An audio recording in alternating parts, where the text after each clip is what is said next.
Welcome back to the deep dive. We are stepping right into the middle of a massive cultural shift today. Oh, absolutely. It feels like everywhere you look online, Twitter, TikTok, even just conversations in the gym, someone is talking about biohacking. Mm-hmm.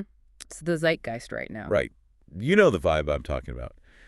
Optimizing your biology, hacking your metabolism, Burning fat faster, building muscle overnight.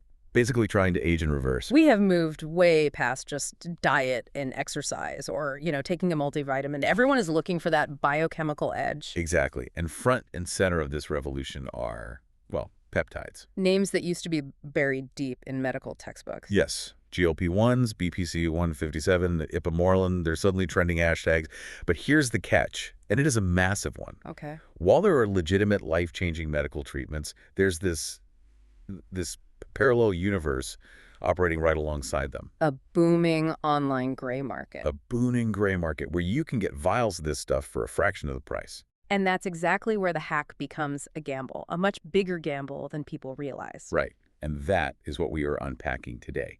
We've got a comprehensive text funded by Blue Pine Health. And for context, Blue Pine is all about patient-centered care and safety protocols. So they've taken a very hard, unblinking look at the reality of these online marketplaces. And their perspective is crucial here because they aren't coming at this from like a moralizing standpoint. They aren't saying you're vain for wanting to lose weight. Where you're cheating. Exactly. They are strictly looking at the mechanics of safety, the supply chain. So our mission today is pretty specific. We're going to decode a label you see on almost all of these online vials. The big one. The big one.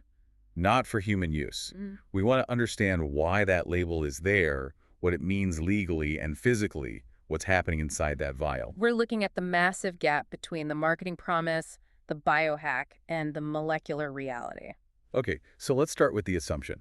And look, I've been guilty of this thought process too. I think we all have. You see a sleek website selling research peptides.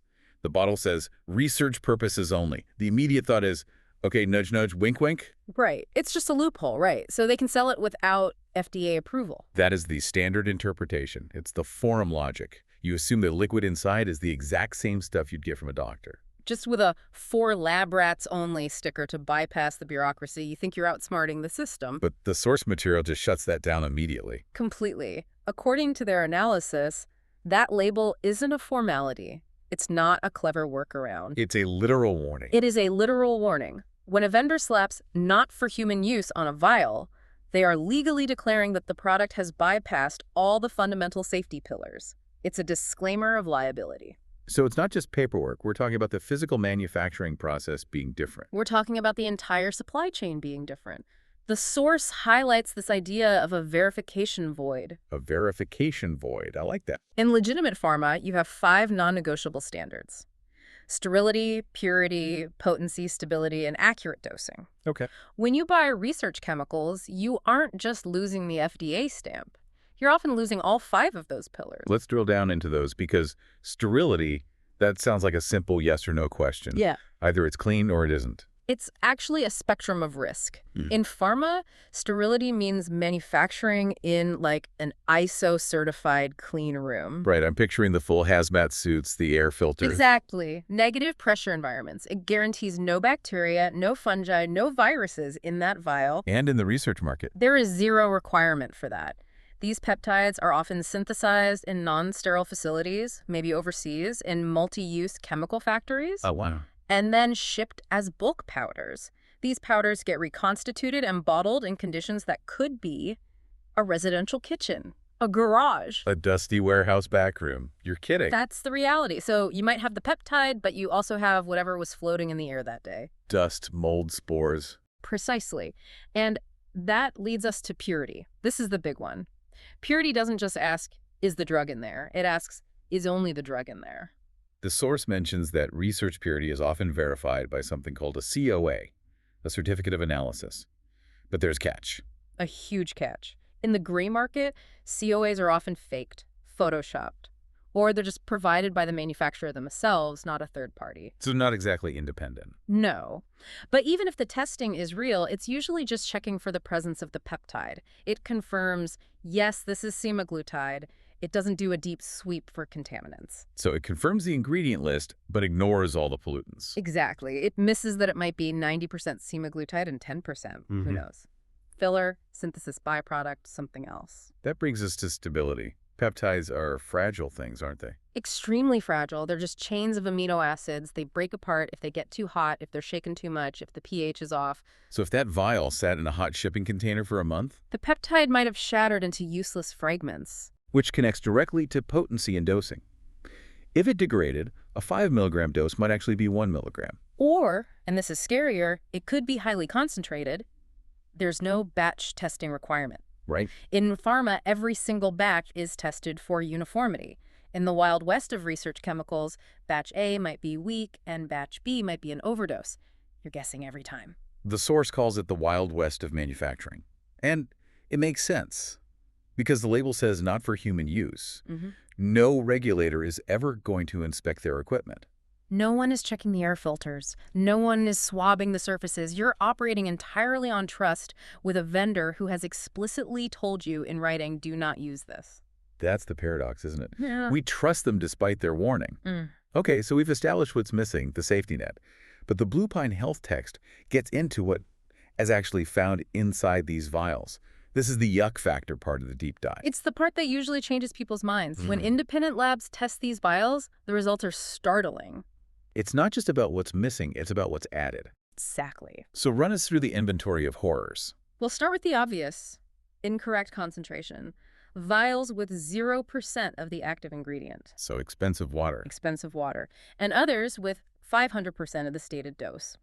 But the real danger is contamination. We're finding live bacterial cultures. Wait, live bacteria in a sealed vial you're supposed to inject. Yes. If the water wasn't bacteriostatic or the glass wasn't sterile, bacteria grows. It's a petri dish.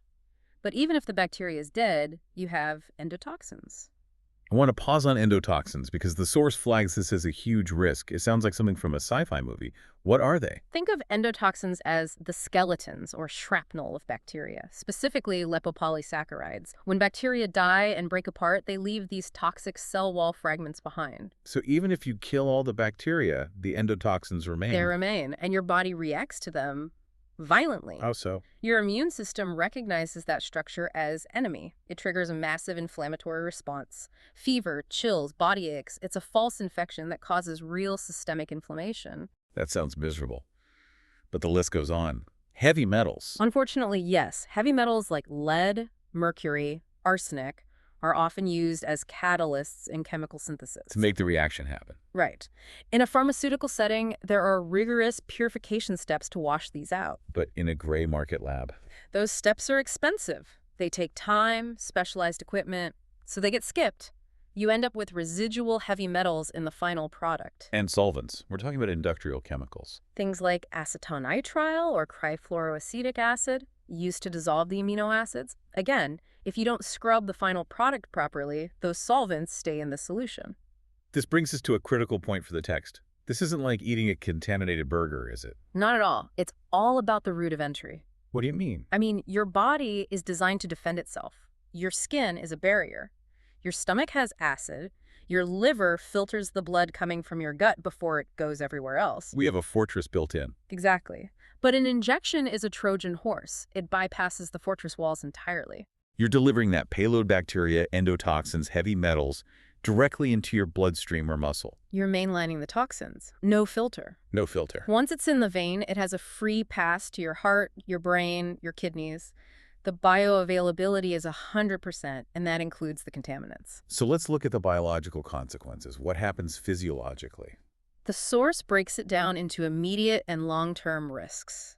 Immediate is what you'd expect. Injection site infections, abscesses, that endotoxin flu we mentioned. But long-term stuff is what's truly scary. The silent damage. Right. Take heavy metals. They don't just leave your body. They accumulate in your organs. They settle in the kidneys and the liver. Over months of biohacking, you could be slowly poisoning your filtration organs. You won't feel your kidney function dropping from 100% to 80% to 60%. Until it's too late. Exactly. It's Yeah. asymptomatic damage until it becomes catastrophic. And then there's the risk of autoimmune activation. Okay, this sounds serious. It's fascinating and terrifying. The source mentions that if you inject a peptide that's almost correct but has slightly wrong sequencing, your body might see it as a foreign invader. So it builds antibodies against the drug. Yes. Best case, the drug just stops working. But the worst case scenario is molecular mimicry. What does that mean? It means the antibodies your body created to fight the fake peptide start attacking your body's natural version of that hormone. No. For example, if you inject a growth hormone analog and develop antibodies, your immune system might start attacking your own natural growth hormone. You could end up with a permanent deficiency. So in trying to boost your levels, you could permanently break your body's ability to produce it naturally. That's the autoimmune trap. You confuse the immune system and it turns on you. And once you flip that switch, it is very hard to turn off. That is a staggering risk. And I imagine if that happens, you can't exactly call customer service. Well, that brings us to the accountability vacuum, the legal reality of that not for human use label. It's the ultimate get-out-of-jail-free card for the seller. It really is. If you buy a product labeled research only, you inject it, you end up in the ER with sepsis. You have zero recourse. You can't sue them. You can't. You violated the contract by using it. You used the product contrary to its labeling. There's no recall system. There's no FDA pathway to investigate them. This source puts it bluntly. You assume 100% of the risk. Compare that to a pharmacy. If a pharmacist gives you a tainted drug, there is traceability. There's insurance. There are laws. Here, you're just on your own. It's a chilling thought. We need to zoom out because despite all of this, people are still buying this stuff. The market is huge. What's the psychology here? It's the classic conflict between short-term gratification and long-term well-being. We want results delivered overnight. The legitimate medical route is slow. And expensive. Let's be real, the gray market is cheap. It is cheap on the front end, but the source argues you can't biohack with shortcuts without consequences. It asks for a true cost-benefit analysis. Right. Is saving $200 a month worth even a 5% risk of kidney failure? Or a risk of lifelong autoimmune disease. When you put it that way, the math just doesn't work. But in the moment, staring at a website promising shredded abs for $50, The brain discounts the future risk. it ignores the cost that comes later. There's a quote in the source material that really anchors this for me. Being healthy is a long-term investment, not a short-term experiment. It's a profound shift in perspective. If you view your body as a chemistry set, you have to accept the explosions. But if it's an investment, you don't take risks that could bankrupt the asset. Aesthetic gains looking good at the beach this summer are meaningless if you destroy your metabolic engine to get there. Hormonal disruption, organ toxicity, these things don't look good on anyone, no matter how low your body fat is. Health is systemic. So we've painted a bleak picture. But the Blue Pine Health text isn't anti-peptide. It's anti-unregulated peptide. There is a right way to do this. Absolutely. The source isn't saying don't optimize your health. It's saying do it within the safety net. They outline 4 specific criteria. Okay, let's run through that checklist. If someone is interested, what boxes need to be checked? Number 1, prescribed or supervised by a qualified clinician. You need a doctor who knows your history, a captain for the ship. Check. Number 2, sourced from regulated manufacturers or licensed compounding pharmacies, the places that actually have the sterile rooms and the third-party testing. The places where that verification void doesn't exist. Correct. Number 3, tested for purity, sterility, and accuracy. You need certainty. And finally, number 4, appropriate medical monitoring. This means blood work, right? Frequent blood work. You need to see how your liver enzymes are reacting, how your blood sugar is responding. You can't manage what you don't measure. Flying blind is a recipe for a crash. It is. And for the gray market stuff, the source gives us a really simple walk-away rule. It's deceptively simple. If a company has to label a product not for human use to sell it to you, that alone is sufficient reason to walk away. Don't try to outsmart the label. Believe the label. Believe the label. It's the ultimate red flag. If they tell you it's not for humans, treat it as poison. So as we wrap up, the big picture is a market that thrives on the desire for quick fixes. A market that operates in the shadows. The lack of sterility risks infection. The lack of purity exposes you to heavy metals and endotoxins. And the lack of accountability means you're gambling with your life without a safety net. All to save a few dollars or skip a doctor's visit. It really is a casino where the house always wins. And where the player risks their most valuable asset, their long-term health. I want to leave everyone with a final thought, something to mull over. We live in an era where we are obsessed with what we put in our bodies. We buy organic kale, we read the back of the cereal box. We're hyper-vigilant about food safety. Exactly. So here's the question. If you walked into a grocery store and saw a steak stamped in big, bold letters, not for human consumption, would you buy it? I don't think anyone would. You'd run the other way. You wouldn't touch it. So why, when it comes to a mystery liquid that you're going to inject directly into your veins, do we suddenly think that same label is a joke? It's a paradox worth thinking about before you click add to cart. Choose safety. Choose regulation. Your body will thank you. That's it for this deep dive. Stay safe, stay skeptical, and we'll see you next time. Goodbye, everyone.